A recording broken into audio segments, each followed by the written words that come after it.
I will now present the results from the building sector, which covers energy use from residential and commercial buildings, as well as the uptake of distributed energy in buildings, such as small-scale solar panels and cogeneration. Buildings account for 20% of Australia's emissions, with residential buildings contributing just over half of the sector's emissions. Electricity is the main source of energy for the sector. However, the remaining 12% is from fuels used on-site, and that's predominantly natural gas. Across the whole sector, energy intensity has decreased by over 3%. This is different to what my colleagues were just talking about in terms of emissions intensity. Energy intensity, the red line, is the energy use, which includes electricity and gas, and the floor space in commercial buildings and the households in residential sector. So the energy intensity decreased even though energy use grew by only 10%, while commercial floor space and the number of households grew by 14%. In parallel, emissions intensity from grid electricity decreased, which helped lower emissions from buildings activity. Overall, improvements have occurred in all of the key areas for buildings. For this analysis, we've split it into 5 key areas to help understand the factors that have impacted on the sector with the data available. These results displayed here are a summary, and I will go over them in further detail shortly.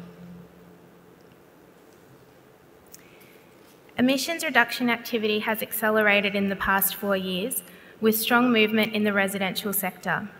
Solar PV has had a rapid uptake, being almost negligible in 2008 and now representing 5% of residential electricity use. This has contributed to an estimated stabilisation, as we can see here on the red line, of grid electricity demand from buildings in the past 3 years. This has broken the previous trend of steady increases across the decade. New commercial buildings have had strong improvements, led by the introduction and tightening of mandatory energy efficiency standards in the National Construction Code. This has improved design of all new buildings. In particular, higher performance glazing systems and increased shading has minimised the amount of mechanical cooling required. The emergence of market leaders, thanks mostly to Green Star and motivated by tenants, in particular large corporations and government who have sustainability goals for their buildings. As you can see on the graph, Green Star offices emit nearly half the emissions of new offices built to minimum standards. In 2012, they represented nearly a third of new offices, bringing down the average emissions intensity of new office buildings. In total, this means that emissions intensity of new offices has declined by about a third in 10 years. A lack of data on performance of non-office sectors prevents quantification of reductions in other sectors. For the existing commercial market, energy intensity has decreased by an average of 0.3% per annum. There's been a high level of activity in premium and A-grade office space. Over the last decade, there was a 44% increase in the number of good practice rated buildings, which is 4 stars and above, as seen in red on the graph. And this has been so high that in 2010, the neighbour scale was expanded to reward exceptional activity. Growing activity is also being seen in government buildings and the education sector. For example, programs such as the Greener Government Building here in Victoria and green lease schemes, which are helping create best practice guidelines for all tenancies. Elsewhere, low-hanging fruit activity is still limited to low-hanging fruit, mostly lighting, variable speed drives, and activities with low capital requirements. Despite the good work of market leaders, there's still a large group of laggards. The Commercial Buildings Disclosure Scheme showed that 11% of buildings that disclosed their energy use had a 0-star rating, and 1/3 of the net lettable area had a poor performance for lighting. Trends in neighbours ratings have shown that once buildings do disclose their energy, they're more likely to improve performance as building owners and managers begin to understand where energy is being consumed. However, there are still many smaller buildings that do not disclose their energy use. Like the commercial sector, the introduction of standards have had the biggest impact on reducing emissions to new residential buildings. Most states have moved from 5-star to 6-star minimum requirements, which has resulted in a 17% decrease in the maximum allowable energy intensity for heating and cooling across states that have adopted these changes. From a physical perspective, this can be achieved through a combination of passive design features, improved glazing, and insulation. 2010 also saw the introduction of standards for the maximum amount of power that can be used to provide lighting to homes. This was put in place to reverse the trend of over-illuminated homes that was developing and to discourage the use of energy-intensive halogen downlights. Resistive electric hot water heaters were also banned to reduce one of the largest energy uses in the home. The national ban is likely to reduce associated emissions by 50%, as alternate water heating options provide significant emission savings. Solar hot water in particular is very popular for new homes, with over a quarter of homes built in 2012 opting for solar hot water heating. Most of the improvements in the existing residential scheme come from legislation, as there is no requirement for homeowners to improve their energy efficiency, and low utility prices, particularly at the start of the decade, which have now been increasing, also contributed to electricity rises. Minimum energy performance standards for appliances, coupled with energy labels that are quite common on appliances, have had a significant impact in the residential sector. They cover a range of appliances from hot water to light bulbs, refrigerators, and air conditioning units, where there has been significant improvement in energy efficiency over the past decade. The ban of electric hot water heaters has encouraged increased penetration of solar hot water systems, and whilst most of that activity is in the new residential sector, 9% of all hot water units are now solar hot water systems. A ban on incandescent globes resulted in people switching to compact fluorescents, which are on average 80% more efficient. White certificate schemes like the VEET scheme here in Victoria have given homeowners LAC globes at no upfront cost and accelerated the transition. All these efficiency measures have been counterbalanced by people owning more appliances which they use more often, in particular second TVs, fridges, IT and entertainment equipment. The trend of increasing standby power use for appliances also contributed to electricity use increase.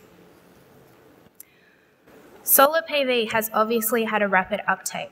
Small-scale renewable energy certificates and until recently generous feed-in tariffs have helped to incentivise households to install solar PV. Indeed, it has been so popular that in 2011, Australia had the most residential solar systems installed in the world. In recent years, co and tri-generation have had increased exposure, with companies utilising the technology to decrease the emissions intensity of commercial building operations. This is beneficial for buildings undertaking Green Star and NABERS ratings, which will get an improved rating for lower emissions intensity. This is a summary of the future outlook, and we will go through each of these in further detail. However, improvements are predicted to continue in all sectors, in particular existing residential through improved energy efficiency and an increase in solar uptake. In new commercial buildings, good practice is expected to continue. However, there are no increases to standards scheduled before 2020 at this point. Almost all office buildings in Melbourne and Sydney under construction are registered for Green Star ratings. Current registrations indicate that by 2017, nearly 50% of all offices registered will be Green Star rated. There is also an increased penetration of other building types with registered for NABERS, and the benefits of sustainable buildings are being realised. Improvements in skills helps to increase the knowledge of building professionals, and some of these attributes will begin to be adopted in normal design practices as well. This chart shows that energy intensity, which is the amount of energy used per metre squared of commercial office building, will continue to decrease to 2020. Market leaders are continuing to improve and extending their energy efficiency activities to other commercial types, such as retail, warehouse, hotels, to improve efficiency of their portfolios. The group of market leaders is also expanding, with building owners of lower grade buildings improving efficiency to be competitive in the commercial office market. Monitoring and automation can help optimise building performance and minimises energy waste by ensuring that equipment is run to suit occupant activity. Once efficiency gains have been made, they can also be maintained through real-time monitoring and good management practices. Flexible financing is helping to overcome split incentives. In particular, environmental upgrade agreements allows both tenants and owners to reap the benefits of energy upgrades. In the new residential space, there is small improvement in the last couple of years, with the effects of these standards being felt in the coming up to 2020. There is a further 8% reduction in heating, cooling, energy intensity, but little improvement expected after that, with some states, in particular Queensland, going backwards, rolling back from 6 to 5 stars in multi-residential. Low emissions housing is proving affordable, but the message is still not reaching potential homeowners. There is an opportunity to take a more holistic approach. This can be done at either a individual house level with a basics-like system that they use in New South Wales, which looks at the fixtures as well as the building shell, or a precinct level, which includes other benefits such as economies of scale for reduced infrastructure.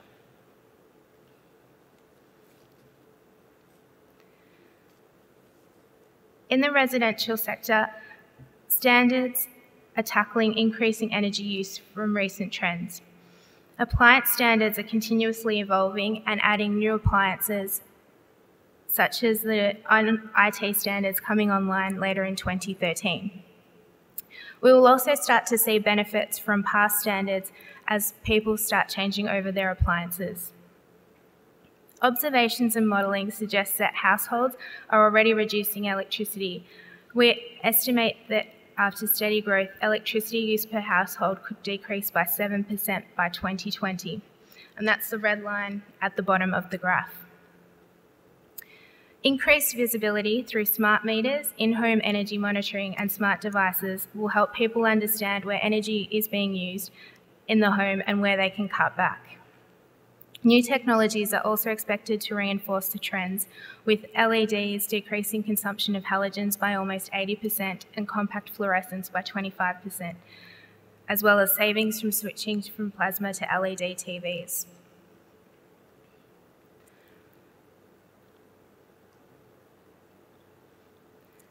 Distributed energy is also expected to have a continued strong uptake. Technology prices have decreased dramatically and are expected to continue doing so. This will incentivise customers in both the residential and commercial sectors. Commercial solar has been lagging behind residential, but as technology costs continue decreasing, uptake will increase and system sizes are much larger, so we could see significant increase in capacity. Precinct-scale projects are also driving increased uptake and can deliver lower electricity costs than individual units. Commercialisation of energy storage and increased efficiency from generation units could also drive further emissions reduction. Uncertainty around gas prices is making investment in co- and tri-generation less favourable. If recent trends are sustained, then the building sector emissions would decrease by 7%. Emissions would increase by 19% if no further abatement activity occurred. However, with improvements in energy intensity in residential and commercial, and improvements in intensity in the power sector, and through increased solar PV uptake, would more than offset that growth, resulting in the 7% reduction by 2020. Whilst the building sector has made some progress towards a low-carbon economy, there is still significant potential remaining from what has been identified in the low-carbon growth plan. Most of these opportunities come from energy efficiency. In particular, there is a lot of untapped opportunity in the commercial sector. So overall, strong improvements in homes and offices and limited progress elsewhere.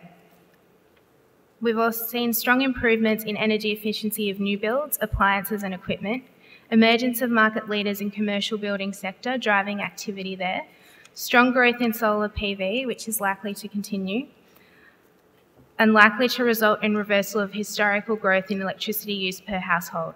However, large untapped potential remains in commercial buildings, and data remains a challenge in this sector to accurately understand emissions reduction that's occurring.